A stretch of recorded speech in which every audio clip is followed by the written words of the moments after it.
마태복음 25장 두 군데를 볼 텐데요. 마태복음 25장 14절부터 이제 30절은 이제 먼저 읽고, 나머지 부분은 제가 강의를 하면서, 강론을 하면서 이제 한 절 한 절 읽어가면서 강론을 하도록 하겠습니다. 마태복음 25장 14절부터 30절입니다. 다 찾으셨습니까? 읽겠습니다. 천국은 마치 어떤 사람이 먼 나라로 여행하면서 자기의 종들을 불러 그들에게 자기 재산을 맡기는 것과 같으니라. 그가 각자의 능력에 따라, 여기 잘 보시길 바랍니다. 각자의 능력에 따라, 이건 주목하셔야 됩니다. 각자의 능력에 따라 한 사람에게는 5달란트를, 또 한 사람에게는 2달란트를, 또 한 사람에게는 1달란트를 주고 곧 여행을 떠났더라. 그 후 5달란트 받은 사람은 가서 그것으로 장사하여 5달란트를 더 벌었고, 마찬가지로 2달란트 받은 사람도 2달란트를 더 벌었더라. 근데 여기서 이제 달란트의 비유 중에서 나오는 거 보면은 이 문화의 비유와의 이익을 남기는 것도 달라요. 여긴 2배를 벌죠. 자, 마찬가지로 2달란트 받은 사람도 2달란트를 더 벌었더라. 그러나 1달란트 받은 사람은 가서 땅을 파고 자기 주인의 돈을 숨겨 놓았더라. 한참 후에 그 종들이 주인이 와서 그들과 계산을 하였는데, 5달란트 받은 사람은 5달란트를 더 가지고 나와 말하기를, 주여, 주께서 나에게 5달란트를 주셨나이다. 보소서 그것들 외에도 내가 5달란트를 더 벌었나이다 라고 하더라. 2배를 벌었어요. 그의 주인이 그에게 말하기를, 잘하였도다 착하고 신실한 종아, 네가 적은 일에 신실하였으니 내가 너로 많은 것들을 다스리도록 하리라. 네 주인의 기쁨에 동참하라고 하더라. 2달란트 받은 사람도 나와서 말하기를, 주여, 주께서 나에게 2달란트를 주셨나이다. 보소서 그것들 외에도 내가 2달란트를 더 벌었나이다 라고 하니 100%를 이제 보는 거죠. 그의 주인이 그에게 말하기를, 잘하였도다 착하고 신실한 종아, 네가 적은 일에 신실하였으니 내가 너로 많은 것들을 다스리도록 하리라. 네 주인이 기쁨에 동참하라고 하더라. 여기는 많은 것들을 다스리도록 하라. 정해진 게 없죠. 많은 것들을 다스리게 하라. 그죠? 그 다음 1달란트 받은 사람이 나와서 말하기를, 주여, 주께서는 엄격한 분이시라. 심지 않은 데서 거두고 뿌리지 않은 데서 모으시는 것을 내가 알았나이다. 그러므로 두려워서 가서 땅 속에 당신의 달란트를 숨겨 놓았나이다. 보소서 주인님의 돈을 가지소서라고 하니, 그의 주인이 대답하여 그에게 말하기를, 악하고 게으른 종아, 너는 내가 심지 않은 곳에서 거두고 뿌리지 않은 곳에서 모으는 줄로 알았으니, 그렇다면 네가 마땅히 내 돈을 관전상에게 맡겨서 내가 돌아왔을 때 내가 원금을 이자와 함께 받게 했으리라. 그러므로 그에게 1달란트를 빼앗아 10달란트를 가진 사람에게 주라. 누구든지 가진 사람은 더 받게 되어 풍성하게 가지게 될 것이요, 가진 것이 없는 사람은 그 가진 것마저도 빼앗기게 되리라. 너희는 그 쓸모없는 종을 바깥 흑암에 내어 던지라. 거기서 울며 이를 갈고 있으리라 하고 하더라. 그리고 이제 누가복음 19장 11절부터 27절까지입니다. 누가복음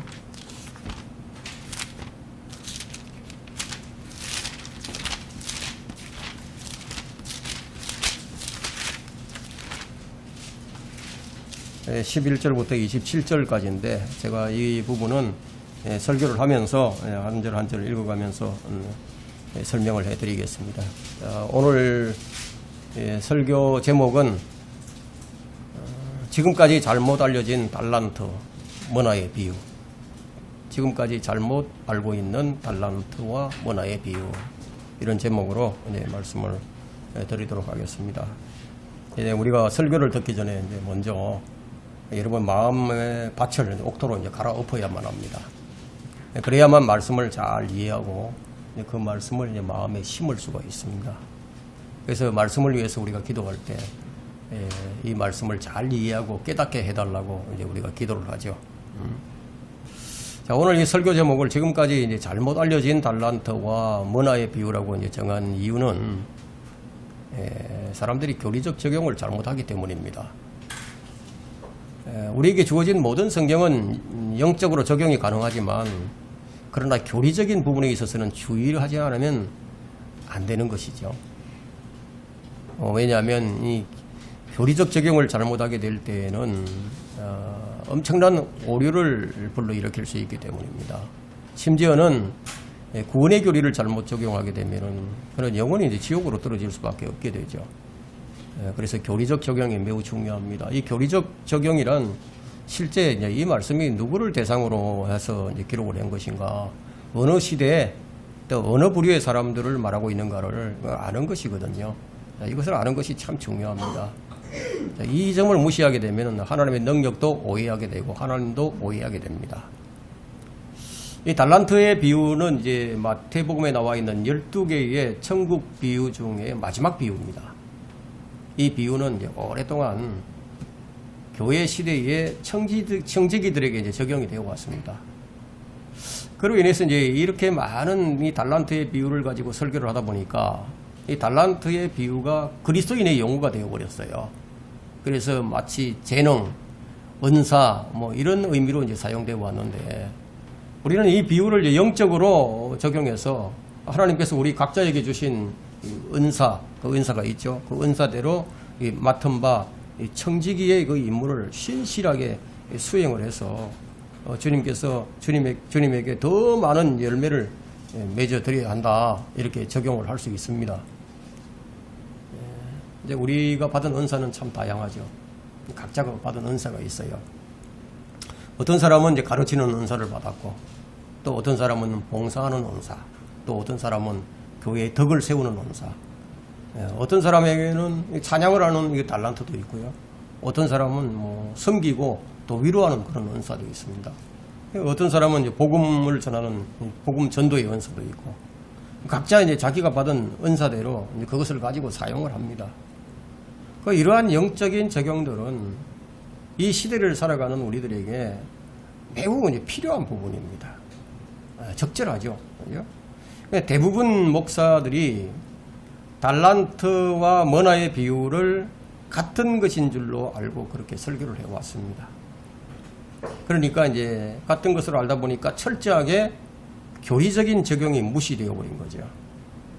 그러나 이 비유가, 이 달란트의 비유가 천국으로 시작되는 비유임을 우리가 알아야 되는 거예요. 천국 비유가 교회에 적용되는 것도 있는데요. 그러나 직접적으로 교회에 적용되는 것은 아닙니다. 이 비유는 항상 메시아의 왕국과 관련해서 이스라엘에게 주어진 그 왕국의 연계선상에서만 제시가 됩니다. 우리가 달란트나 머나의 비유의 공통적인 특징이 있다면은 그것은 종들을 다루는 거예요, 종. 그것을 우리가 주의를 해야 됩니다. 주님께서 이 두 가지 비유에서 자기 종을 불러서 맡기신다는 거예요. 자기 종. 그러니까 주님의 종들이라는 사실에 우리가 염두를 둬야 됩니다. 이 종들은 청지기죠, 청지기. 주인의 재산을 관리하는 임무를 맡는 사람. 여기 이제 주인이 떠나시는 것은 예수님께서 성천하시는 것이고, 자, 주인이 돌아온다는 것은 예수님께서 재림한다는 그것은 뭐 두말할 필요가 없어요. 그 문제는 뭐냐? 우리 주님께서 재림하셔서 어떻게 하시느냐? 그것이 이제 중요하겠죠.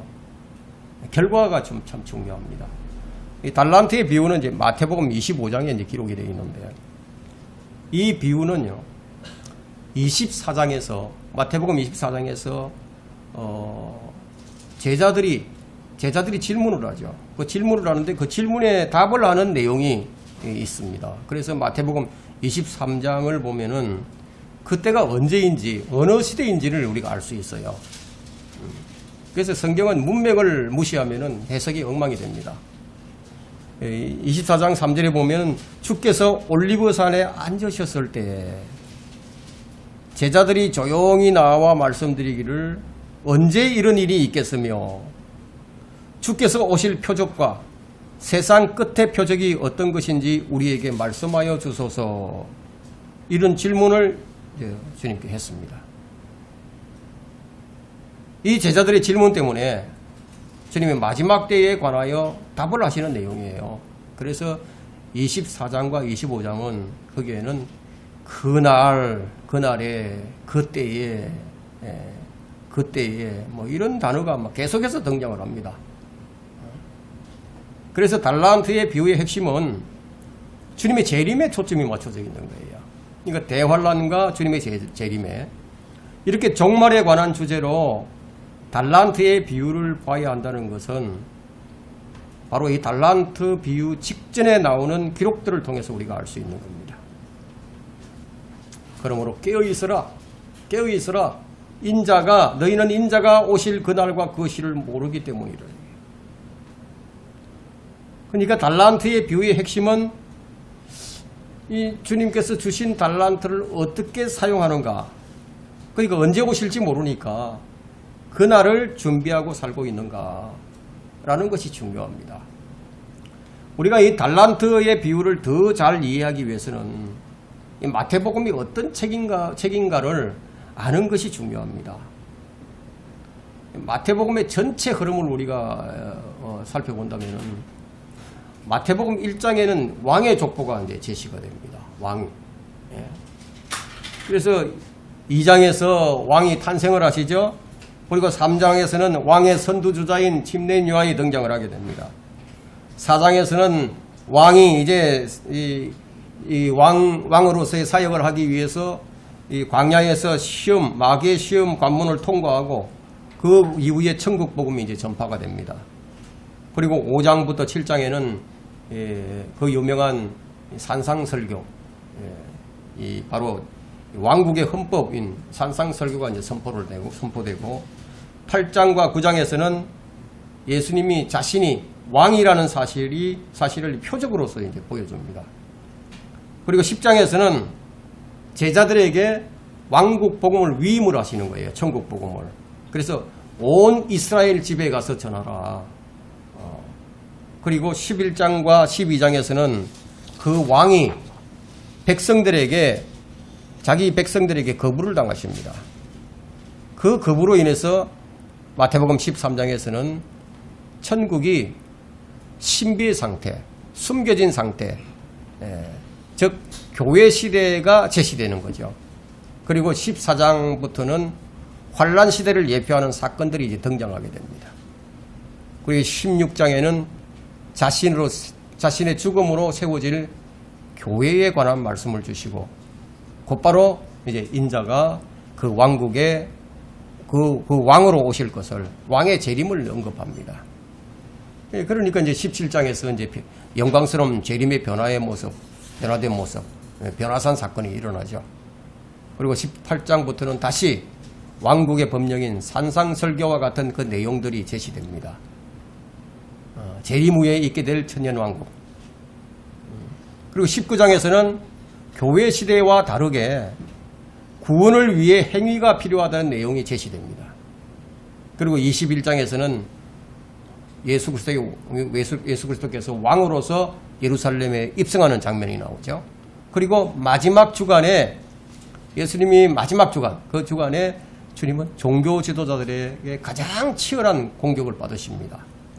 그리고 21장과 22장은 거부하는 모습이 제시된 후에 23장에서는 종교 지도자들, 거부한 그 종교 지도자들에게 강력하게 경고를 하시죠.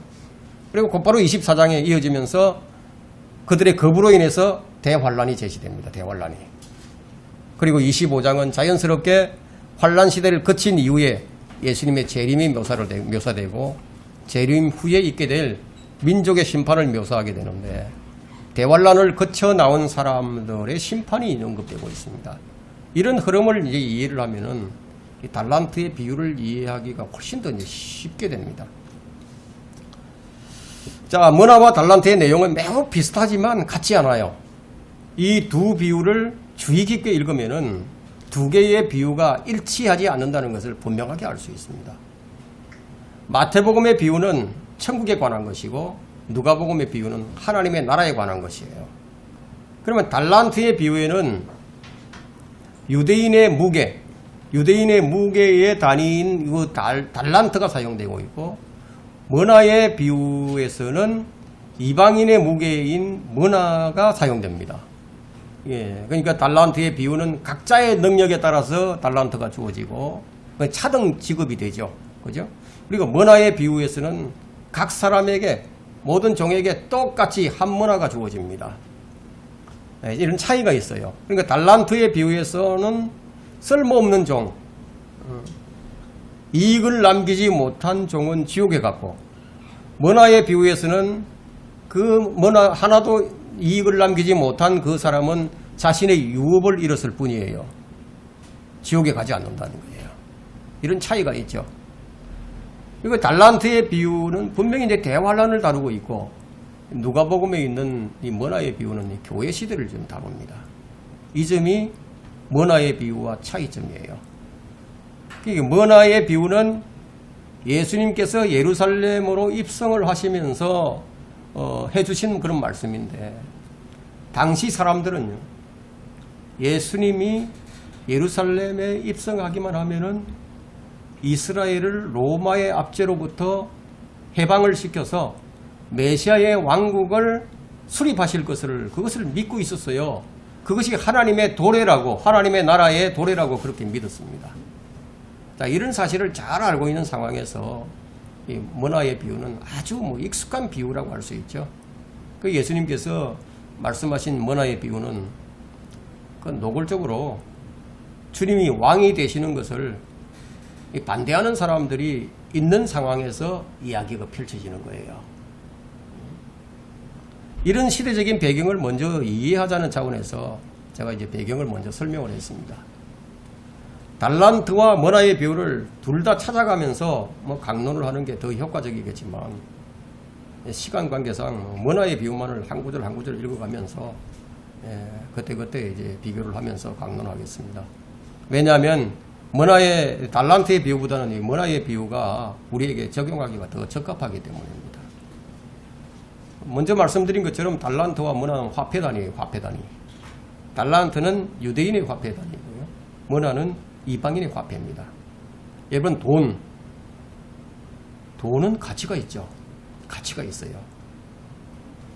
이 가치 있는 돈을 사용한다 말은 장사하라 이렇게 말을 하셨는데, 이 장사하라는 말은 그 돈을 사용하라는 말과도 같습니다. 그걸 사용해서 이익을 남겨야 되니까.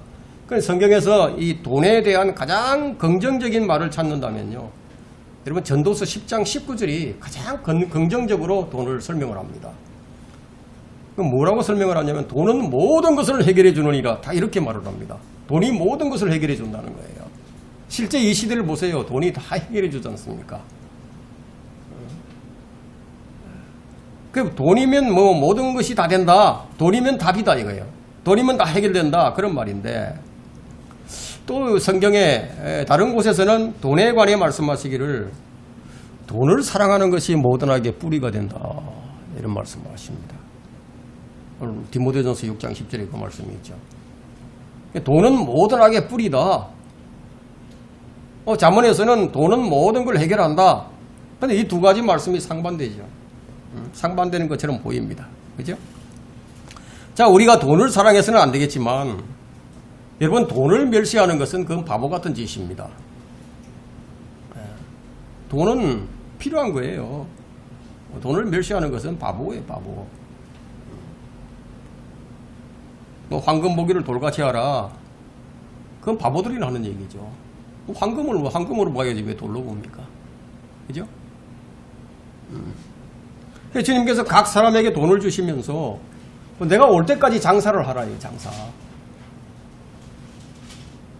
이 말에 또 다른 의미가 있다면 돈을 사랑하지 말고 돈의 지배를 당하지 말라는 거예요. 돈을 잘 사용해라는 거죠. 그런 의미로 우리가 볼 수 있습니다. 사람의 문제가 뭐냐? 돈을 지배하는 것이 아니고 돈의 지배를 받는 것이 문제예요. 그 돈 자체가 문제가 아닙니다. 신명기 8장 18절을 보면은 돈도 하나님께서 주신다고 말씀하셔요. 재물을 얻는 능력을 주시는 분이 하나님이심을 기억하라는 말씀이 있어요. 자, 주님은 재물을 주시는 분이신데 그럼 왜 재물을 주실까요? 재물을 주시는 이유는 모든 사람에게 재물을 주시잖아요. 왜 재물을 주십니까? 살아가는데 필요하니까. 살아가는데 돈이 필요해요. 그래서 전도서 5장 19절에 하나님께서는 또한 모든 사람에게 재산과 부요를 주셨으며 능력을 주시어 먹게 하시고 그의 몫을 갖게 하시고 그의 수고 가운데 즐거워하게 하셨으니 이것이 하나님의 선물이라 해요. 여러분이 받은 그 돈, 여러분이 가진 그 재산, 이거 다 하나님의 선물이에요. 하나님께서 주신 거다. 이게. 역대기상 29장 12절에도 부와 존귀가 다 주께로부터 나오고, 부와 존귀가 주께로부터 나와요. 주께서는 모든 것을 치리하시며 권세와 능력이 주의 손에 있고 모든 것을 위대하게 만들고 힘을 주시는 것이 주의 손에 있나이다. 우리가 이제 이런 부분들을 찾아서 또 읽고 공부를 하게 되면요, 우리가 돈에 대한 개념이 이제 바뀌어야 됩니다. 지금까지 가지고 있던 이 돈에 대한 개념이 싹 바뀌어야 된다는 얘기예요. 하늘과 땅에 있는 모든 것이 다 주님의 것입니다. 이제 본문의 말씀으로 들어가 보겠습니다. 우리가 지금까지 잘못 알고 있었던 부분들이 이제 발견이 되게 될 터인데, 누가복음 19장 11절 보세요. 그들이 이 말씀을 듣고 있을 때 주께서 비유를 하나 더 들어 말씀하시더라. 이는 주께서 예루살렘 가까이 계시므로 그 사람들은 하나님의 나라가 당장 나타나는 줄로 생각하고 있었기 때문이라. 그 당시 이스라엘 사람들은요, 주님이 곧 하나님의 나라를 세우실 것으로 생각을 했습니다. 그런데 그들은요, 하나님의 나라에는 관심이 없었어요. 세우실 것으로 알았는데 그 관심은 없었어요. 왜냐하면 주님께서 마태복음 6장 33절에서 말씀하시기를 너희는 먼저 하나님의 나라와 그분의 의를 구하라. 그리하면 이 모든 것을 너희에게 더해 주시리라. 이 말씀에 별로 관심이 없었다는 얘기예요. 그러니까 너희는 먼저 하나님의 나라와 그분의 의를 구하라. 이 부분은 관심이 없었고, 그리하면 이 모든 것을 너희에게 더해 주시리라. 이 부분에만 관심이 있었다는 거예요. 그러니까 그들의 관심사는 뭐냐? 메시아의 왕국인 천국에만 관심이 있었어요. 이것이 틀린 것이 아닙니다. 메시아의 왕국이 도래하려면요, 반드시 하나님의 나라도 함께 와야 합니다. 그들은 이 두 왕국을 하나로 보고 있었어요. 그 당시에 그들에게는 교회 시대가 없었어요. 주님께서 세우시는 왕국은 그 메시아의 왕국이기 때문에 그 메시아 왕국은 문자적으로 땅에 세워지는 거예요. 그리하면 이 모든 것을 너희에게 더해 주시리라. 너희가 무엇을 먹을까, 무엇을 마실까, 무엇을 입을까 염려하지 말고 이거 다 채워주신다는 거예요.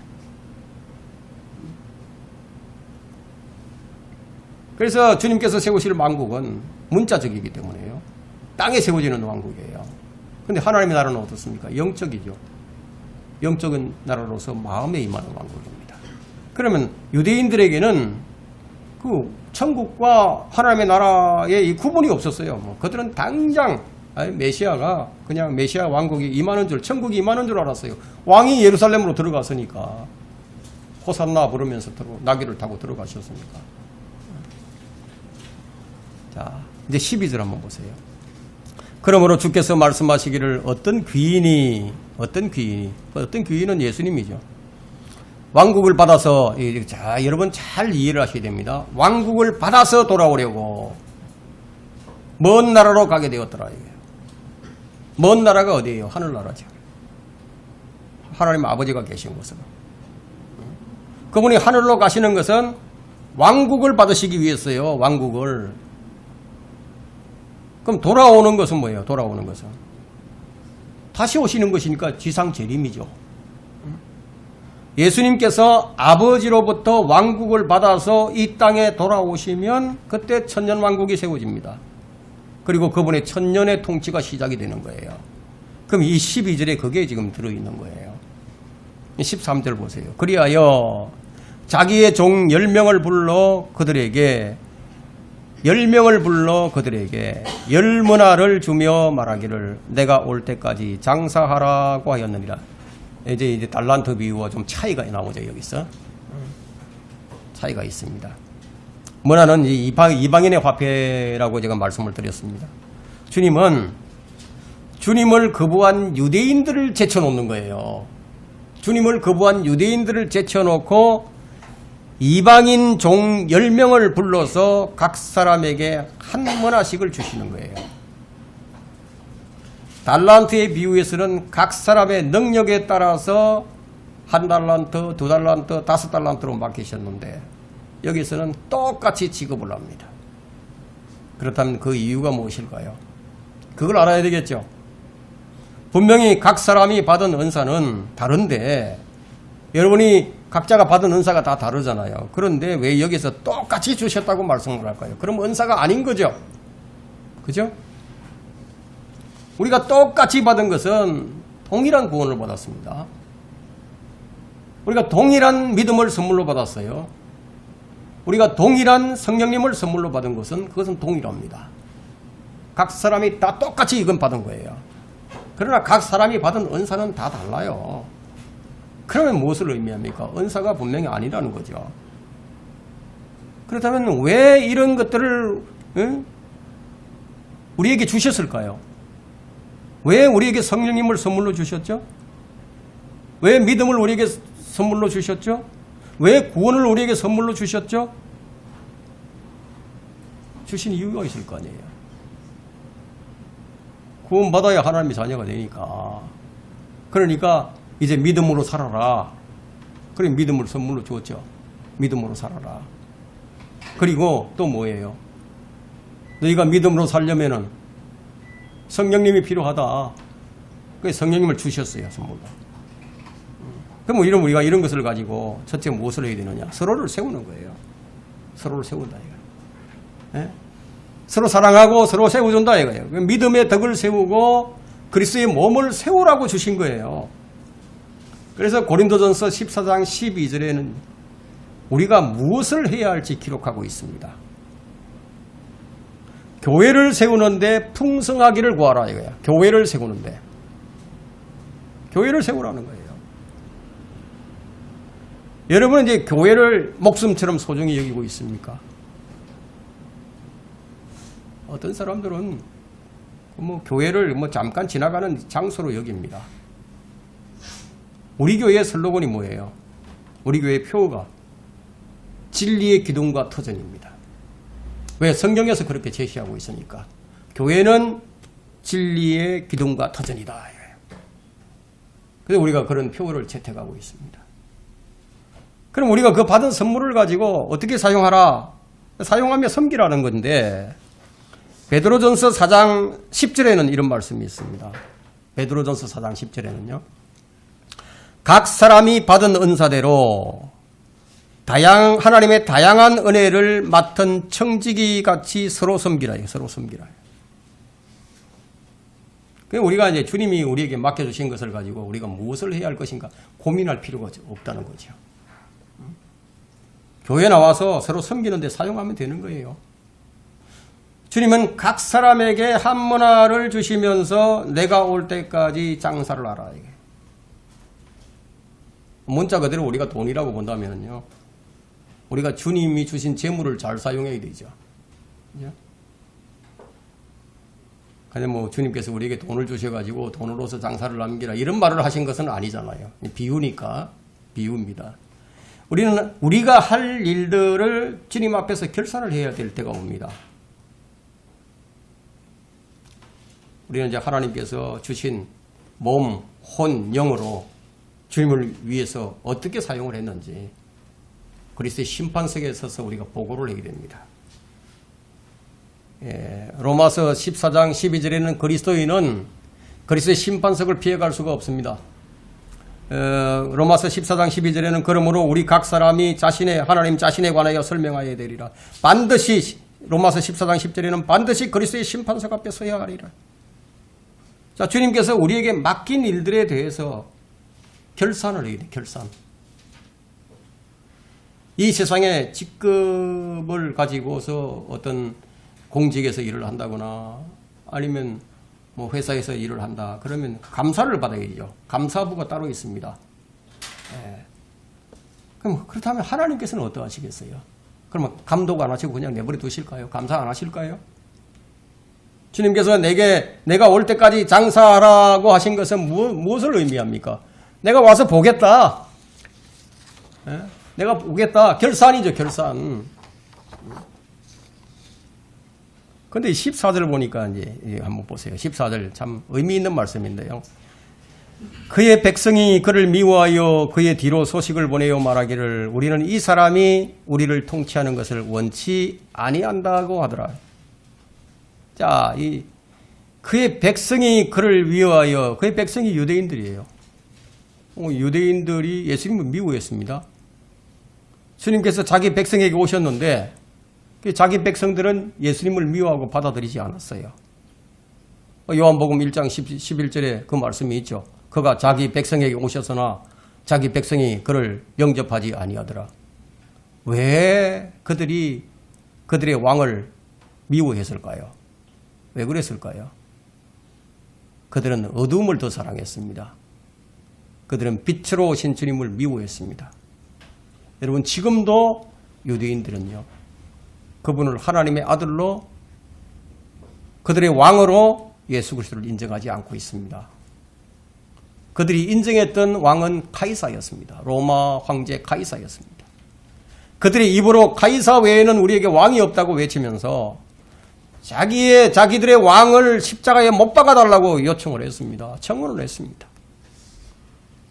이스라엘은 예수님을 원치 않았어요. 그래서 그들은 생명을 얻으려고 주님께 나오기를 원치 아니한다고 요한복음 5장 40절에 기록합니다. 너희가 생명을 얻으려고 내게 나오기를 원치 아니하는도다. 이것이 신약 2000년 기간 동안 변함이 없는 사실입니다. 이 구절은 이스라엘이 주님을 거부한 것을 비유적으로 설명하신 거예요. 그래서 그 백성이 미워하니까 그런 상황 하에서 이런 비유를 주셨기 때문에 유대인들을 대상으로 해서 이 말씀을 주신 것은 아니라는 거예요. 15절 보세요. 그 귀인이 그 왕국을 받아서 돌아와 자기가 돈을 준 그 종들을 불러오라고 명하니 이는 각자가 장사를 하여 얼마나 벌었는가를 알고자 함이더라. 이제 왕국을 받아서 돌아오셨어요. 이제 그 귀인이 왕국을 받아서 돌아오셨다. 그럼 재림을 하셨다는 거죠. 그 왕국을 받아서 돌아오셨다는 것은 지상 재림으로 세워질 천년왕국이에요. 그러므로 이 구절은 그리스도의 심판석이 될 수 없습니다. 여러분 이제 이걸 아셔야 된다 이거예요. 예? 그리스도 심판석 아니에요. 우리가 잘못 알고 있는 거 바로 잡아야 됩니다. 왜냐하면 그리스도인들이 서게 될 그리스도의 심판석은 천년왕국이 아니에요. 하늘에서 있을 것이기 때문에. 자, 우리 그리스도인들은 구원받은 사람들은 대환란 전에 휴거되어서 하늘로 가죠. 그럼 하늘나라에서 그리스도의 심판석을 그 심판석에 서서 결산을 한 다음에 어린 양의 혼인잔치를 하고 혼인식을 하고 그리고 마치고 난 다음에 주님과 함께 이 지상으로 왕국을 받아서 주님께서 왕국을 받아서 내려오실 때 그때 우리들도 주님과 함께 내려옵니다.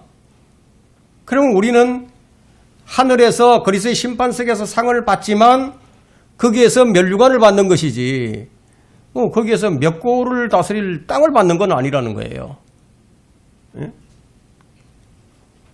땅을 받는 게 아니다 이거. 그 장소는 하늘나라다 이거예요. 땅이 아니에요. 주님이 왕국을 받아서 다시 땅으로 돌아오셔서 천년왕국을 세우시고 이제 땅을 분배하실 거 아니에요. 그럼 분배할 그때를 얘기하는 거죠 지금 이 말씀은.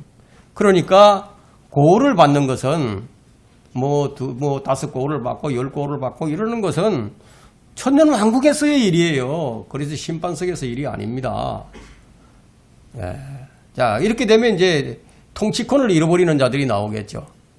뭐 한문화를 가지고 그대로 남겨놓은 사람들은 통치권이 없으니까 통치권을 잃어버리는 사람이 있다. 그러면 이 문화가 무엇과 관련이 있느냐 하면 이 17절에 보니까 다스리는 통치권과 관련이 있음이 분명합니다. 그에게 말하기를 잘하였다 착한 종아 네가 아주 작은 일에 신실하였으니 열 성읍을 다스리는 권세를 가지라.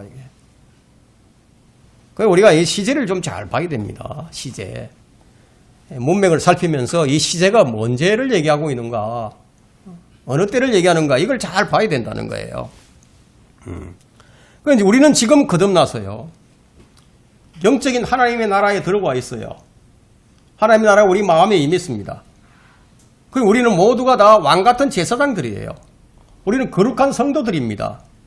우리는 그리스도의 몸의 지체들입니다. 우리는 모두가 그리스도 안에서 하나예요. 우리는 유대인들과 같지 않아요. 그들은 제사장이 있고 서기관이 있고 선지자도 있고 바리새인들도 있어요. 이들은 모두가 다스리는 지도자급에 속하죠. 그래서 그들은 능력에 따라서 달란트 차이가 납니다. 그런데 우리는 그런 차이가 없어요. 왜냐? 우리는 모두 하나씩 한 문화를 받았어요. 다 똑같아요. 다 똑같아요. 근데 한 문화를 받은 사람이 그 가진 것마저 빼앗기는 것은 무엇을 의미하느냐? 통치권을 잃어버린다. 통치권. 그럼 우리가 또 주의해야 할 부분은 대환란 때는 거듭남이 없어요. 지금 이 시대에 교회 시대에만 거듭남이 있습니다. 대환란 때는 성령께서 임하셨다가 떠나시기도 하십니다.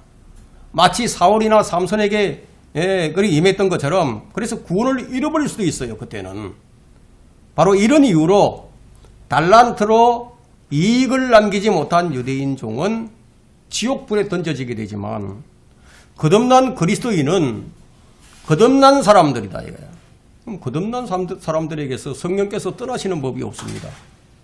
그래서 문화의 비유에서는 통치권은 잃어버릴 수 있지만 지옥에 떨어지지 않는다는 거예요. 16절 보세요. 그때 첫 번째 사람이 와서 말하기를 주여 주께서 주신 한 문화로 10문화를 벌었나이다. 이건 몇 배예요? 이건 10배죠. 10배를 벌었어요. 아까 그 사람들은 달란트에 비해서는 2배만 벌었잖아요. 2배. 2배 벌었는데 여기는 10배예요. 10배.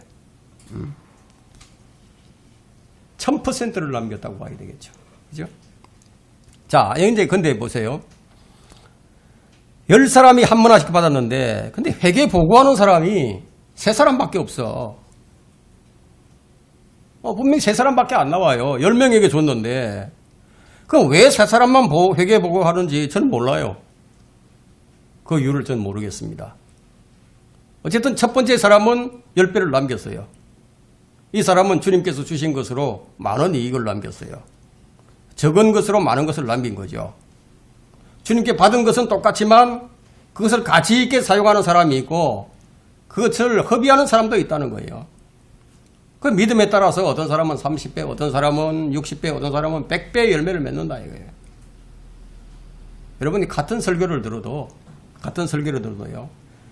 이 맺어지는 믿음의 열매는 각 사람에게 따라서 다르게 나타나는 법입니다. 그럼 이 사람은 어떤 사람인가 하면 이 사람은 한 알의 밀알이 되어서 죽어서 많은 열매를 맺은 사람이라고 볼 수 있습니다. 이 사람은 어떤 사람인가 하면 참으로 주님을 따른 사람이에요. 누구든지 나를 따라오려거든 자기를 부인하고 날마다 자기 십자가를 지고 나를 따르라. 이렇게 따르는 사람이 한 문화를 가지고 10문화를 남긴 사람입니다. 디모데후서 4장 6절에는 바울의 마지막 고백이 있습니다. 내가 선한 싸움을 싸우고 달려갈 길을 마치고 믿음을 지켰으니 이런 사람이 바로 신실한 사람이에요.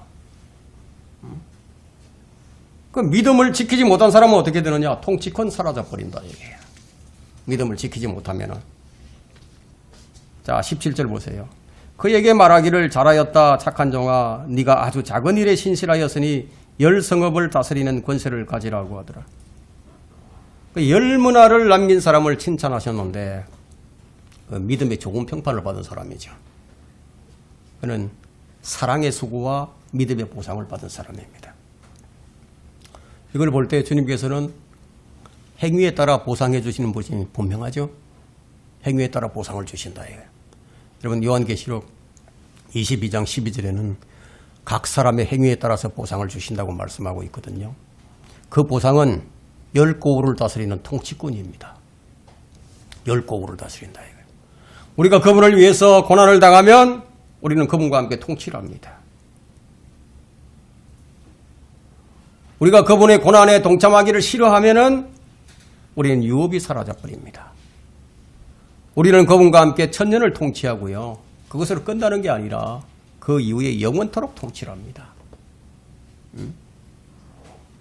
그럼 우리가 이 지상의 삶이 얼마나 중요한가를 아는 거죠. 이 짧은 지상 삶이 영혼을 좌우하게 된다는 거예요.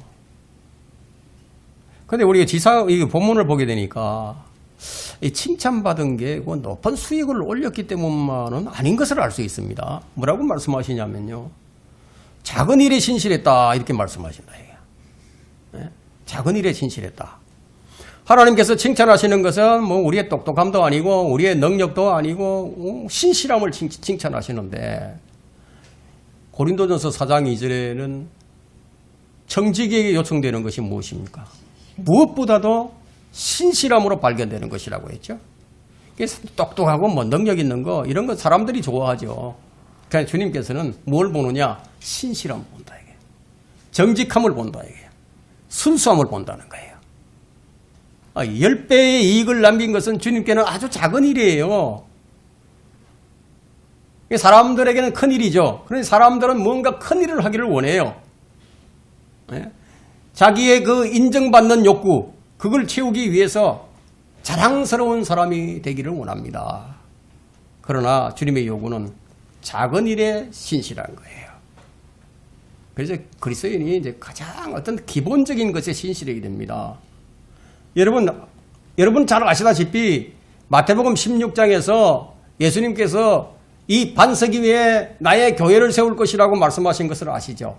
그 교회는 누가 세우셨습니까? 예수님께서 교회를 세웠죠. 근데 그건 교회가 필요해서 세운 거죠. 그죠?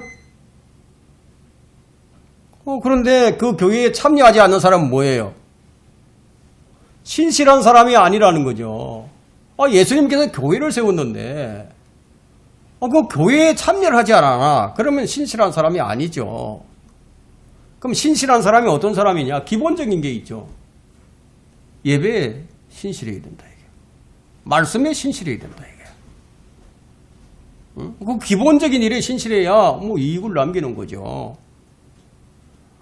뭐 여러분이 큰 구호를 내걸고 하는 거 좋아요. 우리가 세계 선교를 합시다. 뭐 좋다 이거죠. 우리 민족의 복음화를 이룹시다. 자, 이런 거창한 일을 합시다. 좋다 이거죠.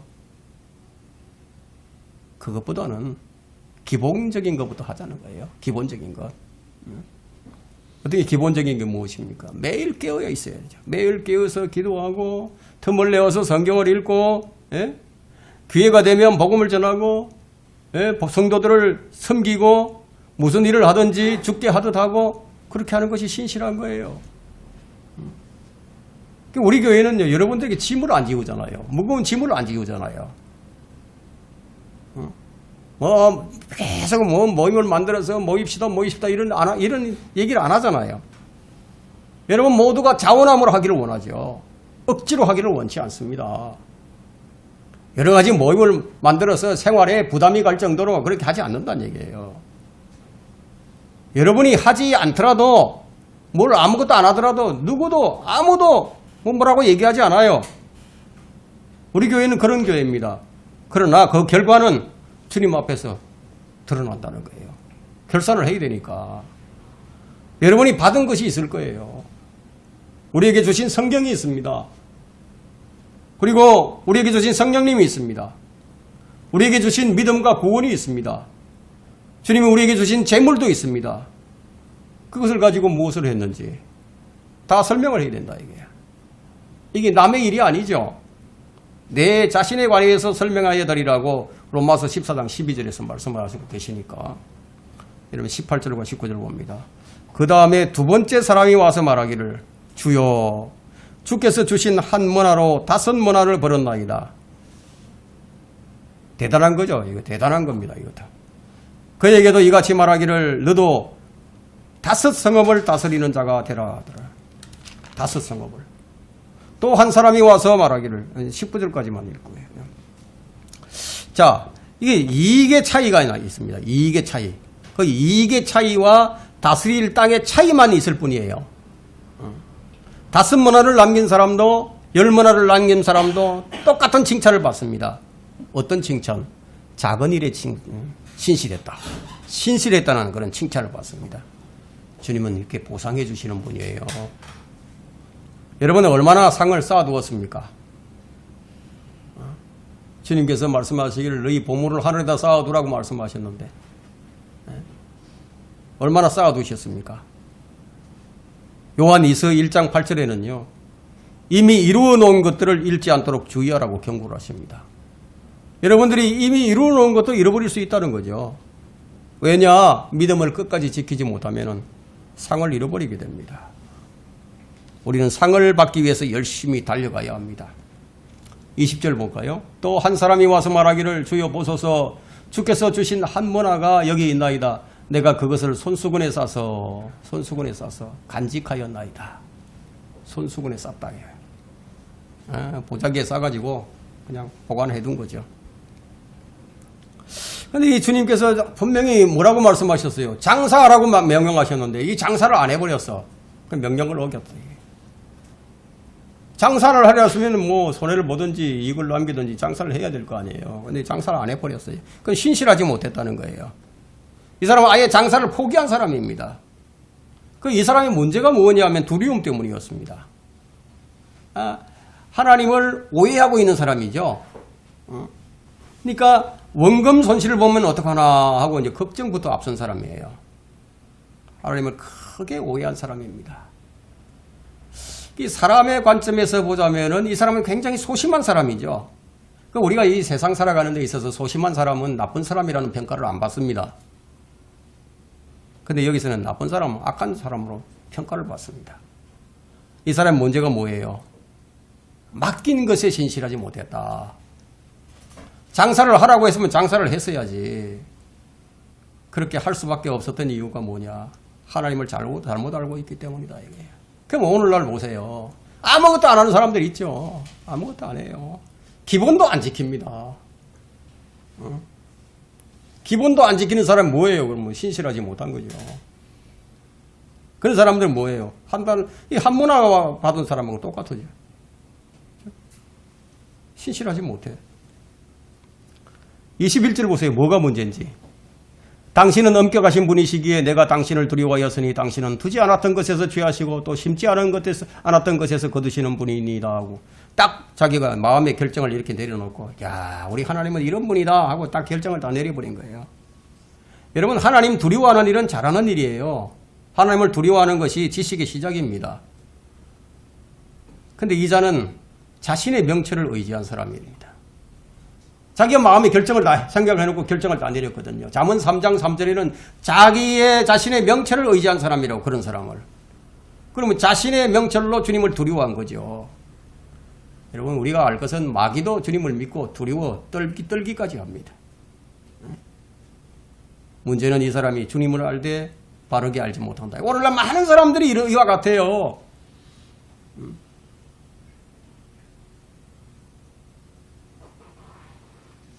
참 그런 것을 생각하면은 참 내 마음이 아픈 거예요. 바르게 알지 못해요. 에큐메니카를 하면서도 하나님 잘 섬기는 줄 알아요. 종교 통합운동을 하면서 하나님 잘 섬기는 줄 알아요. 북한 정권을 지지하면서도 하나님 잘 섬기는 줄 알아요. 이런 사람들이 바르게 알지 못한 거예요. 이 사람이 하나님은 자비가 없는 엄격한 분인 줄 알았죠. 심지 않은 것에서 거두는 분인 줄 알았다는 거예요. 여러분 주님은 어떤 분이십니까? 하나님은 농부세요. 농부는 씨를 뿌리고 수확하시는 분입니다. 이 사람을 한마디로 평가하면 자기 좋을 대로 자기 마음대로 믿는 사람이에요. 그래서 이런 말을 합니다. 자기가 손실을 보면은 자기가 죽어야 하는 줄 안다고. 그래서 나는 아무것도 안 했다고. 사람이 주님을 제대로 알지 못하면 오류에 빠지고 올무에 빠집니다. 주님은 이런 자들에게 미리 책망을 하셨죠. 미리 책망을 하셨어요. 너희가 성경도 하나님의 능력도 모르고 오해하고 있도다 하고 마태복음 22장 29절에서 말씀을 그렇게 하셨는데 오늘날에도 많은 성도들이 이 사람처럼 주님을 잘못 알고 섬깁니다. 22절 봅니다. 주인이 그에게 말하기를 악한 종아 내 입에서 나오는 말로 네 입에서 나오는 말로 내가 너를 심판하리라. 너는 내가 두지 않았던 것에서 취하고 심지도 않았던 것에서 거두는 그러한 엄격한 사람인 줄 알아도다. 뭐라고 말씀하십니까? 악한 종아 네 입에서 나오는 말로 내가 심판하겠다. 여러분 심지 않고 심지 않은 데서 또 뿌리지 않은 데서 거두는 사람은 누구예요? 누구인 것 같습니까? 도둑놈이죠. 도둑놈들이 심지도 않고 뿌리지도 않은 곳에서 그냥 가져가잖아요. 착취하는 폭군이라든가 압제자 그런 사람들이죠. 이 악한 종이 주님을 그런 분인 줄 알았다는 거예요. 주님은 어떤 분이십니까? 한문화를 주시면서 그것으로 장사해서 남기라고 했는데 없는 것을 가지고 하라고 하신 것이 아니잖아요. 주시면서 하라고 했지. 사람들에게 없는 것은 하나님께서 안 받으신다고 말씀하셨습니다. 달란트나 뭐나의 비유는 주님이 맡기신 것으로 일을 하는 게 특징입니다. 주님 주신 것을 가지고 내 것을 가지고 하는 게 아니에요. 내 육신으로 하는 게 아니라고요. 23절과 24절 봅니다. 그렇다면 너는 어찌하여 내 돈을 은행에 맡기지 아니하였느냐? 그랬더라면 내가 와서 이자와 함께 원금을 청구하였으리라고 하더라. 주인이 곁에 서 있던 사람들에게 말하기를 그에게서 그 한 문화를 빼앗아 열 문화를 가진 사람에게 주라고 하니. 여기 마태복음 25장의 달란트와 이제 큰 차이가 보입니다. 이 악한 종은 한 문화를 빼앗겼지만 지옥에 던져지지는 않았어요. 다스리는 통치권을 잃었는데, 그래서 이 비유가 바로 우리 구원받은 그리스도인들에게 적용이 됩니다. 마태복음에 나오는 달란트는 가진 것을 빼앗기고 지옥에 던져집니다. 마태복음과 누가복음의 차이가 확실하죠. 이 차이가 무엇을 의미합니까? 대상이 다르다는 거예요. 대상. 주님은 소유의 균등을 말씀하지 않으셨습니다. 더 많이 가진 자는 더 많이 가지게 하십니다. 그 25절 보세요. 그들이 주인에게 말하기를 주여 그에게 10문화가 있나이다 라고 하니 사람들이 놀라버린 거예요. 야, 10문화씩이나 많이 가지고 있는데 왜 거기다가 더 주시느냐고 의문을 가집니다. 주님이 공평하신 분인 줄 알았는데 그게 아니니까 놀라죠. 가진 그 자의 것을 빼앗아 가난한 사람에게 주는 것이 정치죠. 정치. 그게 인권이죠. 그게 복지입니다. 사회복지. 그런데 주님의 정치는 그게 아니네요. 균등사회를 이루는 것은 사회주의 핵심 이론입니다. 많이 가진 자의 것을 빼앗아 가난한 사람에게 주면 어떤 일이 일어날까요? 가난한 사람이 부자가 될까요? 아니에요. 가난한 사람에게 주면은 그냥 없어집니다. 없어져 버려요. 하나님의 원칙은 일하기 싫어하는 자는 먹지도 말라 해요. 이게 원칙입니다. 그러니까 26절이 하나님의 경영 방침인데요. 보세요. 내가 너희에게 말하거니와 가진 사람은 받을 것이지만 갖지 못한 사람은 가진 것마저도 빼앗기리라. 경영 방침이에요. 27절에 또 내가 왕이 되어 자기를 통치하는 것을 원치 않는 내 원수들을 여기에 끌어내어 내 앞에서 죽이라고 하시더라. 또라고 나오죠. 또. 그죠? 자, 또라는 뭐예요? 상황이 바뀌었다는 얘기예요. 대상이 다르다는 거죠, 이제. 그죠? 내가 왕이 되어, 종이 아니죠, 여기는요. 종이 아닙니다. 내가 왕이 되어 자기를 통치하는 것을 원치 않는 자예요. 여러분, 이게 문맥을 잘, 한 줄 한 줄 잘 들여다보면요. 이렇게 그냥 술술술술 그냥 답이 나오는 거예요. 문화를 받은 자가 아닌 다른 부류를 지금 말하고 있는데 이들이 누구인가 하면은 우리가 14절에서 보았어요. 14절에서 보았던 유대인과 같은 사람으로서 초림 때에 카이사 외에는 우리에게 왕이 없나이다 라고 했던 이 자들이다 이거예요. 대환란 때에도 마찬가지로 예수님이 아닌 다른 자를 영접할 유대인들이 있을 것이다 이거예요. 대환란 때에도 예수님이 아닌 다른 자, 즉 그리스도, 그들을 득그리스도를 왕으로 영접할 사람이 있을 것이다 이거예요. 주님께서 이런 일이 있을 것이라고 미리 말씀하셨죠. 요한복음 5장 43절에서 내가 내 아버지 이름으로 왔으나 너희는 나를 영접하지 아니하는도다. 만일 다른 자가 자기 이름으로 오면 너희는 그를 영접하리라. 유대인들은 대환란 때에 다른 자를 왕으로 영접할 거예요. 온 세상이 지금 이 적그리스도 가짜 왕을 지금 영접할 준비를 하고 있는 거예요. 유대인들이 예수님이 아닌 다른 자를 그들의 메시아로 영접한다는 거죠. 그래서 27절에는 이게 심판을 말하는 겁니다. 내가 와서 내가 통치하는 것을 원치 않는 자는 누구나 주님의 원수예요. 그들을 끌어내어서 그들을 죽이라는 명령이 지금 여기서 내려집니다. 지금 이 시대에는 주님의 명령이 뭡니까? 원수를 사랑하라. 원수를 사랑하라. 원수를 축복하고 저주하지 말라. 그들이 줄이면 먹을 것을 주고 그들이 목마르면 마실 것을 주라. 원수를 원수로 갚지 말라 명령하셨지만 그날에는 뭐 어떻게 끌어내어서 죽이라. 이것이 마태복음 25장에 나오는 민족의 심판이에요. 이 심판은 데살로니가후서 1장 8절과 9절에서 이렇게 말씀합니다. 하나님을 알지 못하는 자들과 우리 주 예수 그리스도의 복음에 순종치 아니한 자들은 불길 가운데서 벌하시리니 이런 자들은 주의 임재와 그의 능력의 영광으로부터 떠나 영원한 멸망의 형벌을 받을 것이리라. 똑같은 주님의 말씀인데 그날에는 사정이 다릅니다. 다 주님께서 하신 말씀인데 사정이 달라진다 이게. 끝끝내 주님을 영접하지 않은 자들은 벌하신다 이게.